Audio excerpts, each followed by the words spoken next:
Good morning, East Texas. Thanks for joining me this morning. We are currently streaming live on our CBS19 Plus streaming app, as well as YouTube and Facebook.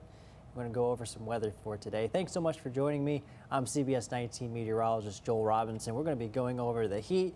We got some activity in the tropics as well. We're going to cover all of that, so thanks so much for joining me today. Let's take a look at the next 12 hours, shall we? We will be a little bit warmer than what we were yesterday by about a couple degrees or so.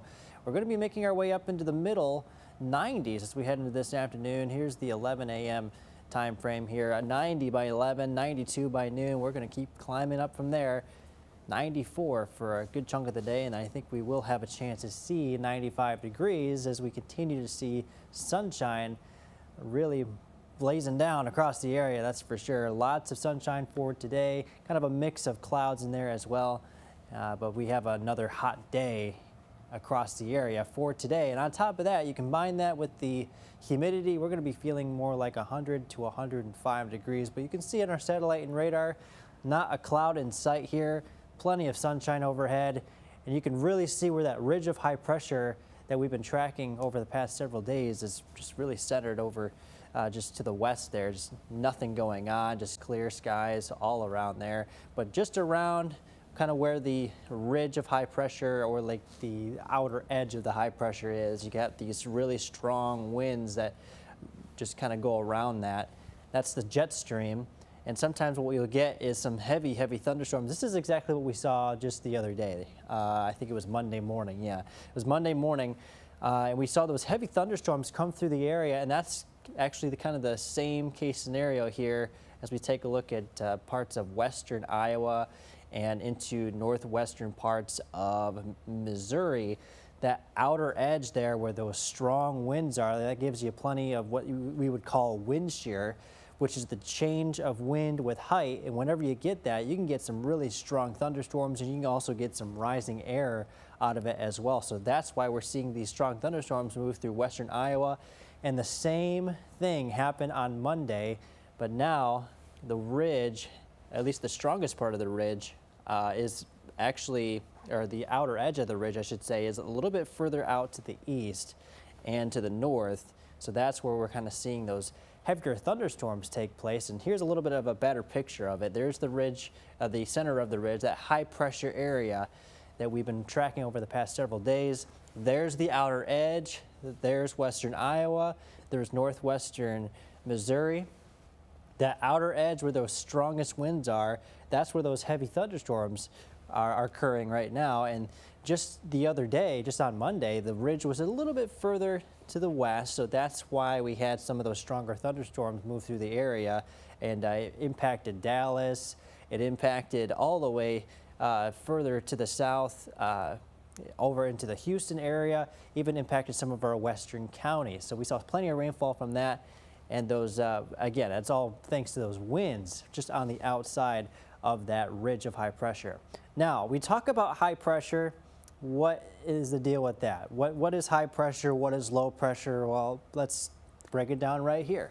So low pressure develops when you have rising air, so you have a lot of air just leaving the ground, so that lowers the pressure, and that can lead to clouds and thunderstorms. But on the other hand, when you have high pressure, that's sinking air, so it's basically just reverse of low pressure. So you have all this air falling to the ground and just kind of compacting together. That's where we would have high pressure. That's kind of what's happening there. You not only have air sinking, but you also have it compressing and warming up. So that's where you, on top of just having plenty of sunshine, you also have very hot temperatures towards the surface. So that's what we're tracking to the west, at least the central part of it over to the west. And a little bonus fact there, wind generally flows from an area of high pressure to an area of low pressure. Because there's less air here and more air here, it wants to equal each other out. So the wind, all the air flows from a high pressure area to a low pressure area. So that's kind of the definition of wind. So that's kind of what we're dealing with here. That high pressure area, again, sinking air suppresses weather development, that suppresses clouds. You have all this air moving down instead of up. So at that point, you only get maybe some sunshine, some clear skies, maybe a couple of clouds individually, depending on the scale of the high pressure system. And in this case, we're seeing plenty of sunshine. We had a couple of clouds here and there from the surface heating in the day. But when you have low pressure, air is again leaving the surface. It warms up and leaves the surface, and it takes the water vapor up with it. And once it cools and condenses, you get clouds, you get thunderstorms. So that's the difference between high and low pressure. So what we're dealing with today is high pressure. So you have the sinking air, the sinking compressed air that's warming up at the surface, rather than rising hot air from the surface to eventually up into the sky and eventually cooling and condensing. So that's what we're dealing with at a very, very large scale across the country. Now, as far as our rainfall chances, moving into a different subject here, moving into rainfall chances specifically for Thursday, it's not going to be all that much, only going to be about a 10 to 20% chance of rain, and it's mainly going to be focused over Deep East Texas, so not a whole lot of rain expected there. This basically equates to roughly a couple of showers here and there popping up and just disappearing. Very, very, very light, a very, very small rain chance there. So that's all we're really going to be dealing with. And this is what it looks like on future skycasts now. So clear skies overhead as we head into tomorrow morning. They continue into tomorrow afternoon, maybe a couple of clouds trying to develop here and there, but very, very spotty showers trying to develop, again, across Deep East Texas. It's really not going to be amounting to very much across the area. Staying mostly dry across the board here. Temperatures warming up as well.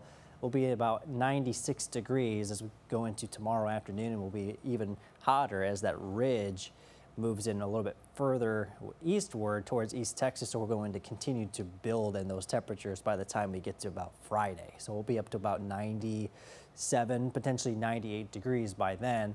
We're also keeping an eye on things over in the Atlantic Ocean. There's an area of low pressure that is trying to develop here in the ocean there. And we have a little bit of convection taking place. That's basically your thunderstorms. That's that low pressure we were talking about, right? So that's air leaving the surface. Air gets really hot. The surface gets really hot. And those sea surface temperatures are going to get really hot, and they can rise and cool and condense into thunderstorms. So that's kind of what's happening there. That area of low pressure, like we were talking about, starting to develop now. We only have about a 10% chance of any tropical cyclone development within the next 48 hours, but about a 40% chance within the next 7 days. And I'm really going to keep an eye on that because there is some failure factors in there that we're going to have to go over here. But here's one of our in-house models. Again, there was a little bit of spin going on here, so I think there is a little bit of a chance that we could see maybe something along the lines of at least a tropical depression, maybe up to a tropical storm. Although, like I said, there is a little bit of a failure mode here as we look at mainly off the eastern coastline here. So we'll take a look at that in just a second. But there is a little bit of a chance for some development within the next 48 hours here. It does look to be pretty weak, but here is the failure mode. All right, so this is what we call shear, wind shear to be exact. So that's the change of wind with height. And the more change there is, the higher the shear. And typically, when it comes to tropical storms, tropical cyclones, hurricanes, whenever you get an area of wind shear and you really, really get high-end wind shear over land, that's why you typically see these thunderstorms, or I should say hurricanes and tropical storms start to dissipate over land, because there's so much wind shear. Well, as this tropical cyclone, or I should say tropical development, I should say, starts to make its way closer to that shear zone, it starts to kind of weaken. Now, if we can get it to kind of move away, maybe parallel to the area of shear, maybe we could get a little bit of something going, but this is kind of the failure mode right here. If it runs into that area, it's really not going to be much, it's not going to really keep developing. It's not going to keep on intensifying. It's going to eventually wear out over time here. So that's kind of the failure mode that we're watching for, especially as we head into the next 48 hours. So we're going to keep an eye on that. Again, there's a 40% chance of development within the next 7 days. So we'll kind of see how the area of shear is. There's also sea surface temperatures that's very important as well. If we can get those sea surface temperatures warm enough to keep that fuel going, we'll certainly see that chance of tropical cyclone development increase over the next few days. But closer to home now, we're looking at low temperatures for tonight. We're in the low to mid 70s across the board, staying mostly clear and a very comfortable night as we go forward. Our average low this time of year is around 75 degrees, so a little bit below average for this time of year, but still a very comfortable night as we go forward here. It's definitely worth having, that's for sure. We're up to 95 degrees today. Our mostly sunny sky pattern continues on through the next several days. We're up to 96 degrees. That 20% chance of rain exists for Thursday afternoon. Again, we were talking about Deep East Texas, maybe seeing a couple of pop-up showers across the area. It's really nothing, not a whole lot going on there. But that's the most exciting part of this forecast, really.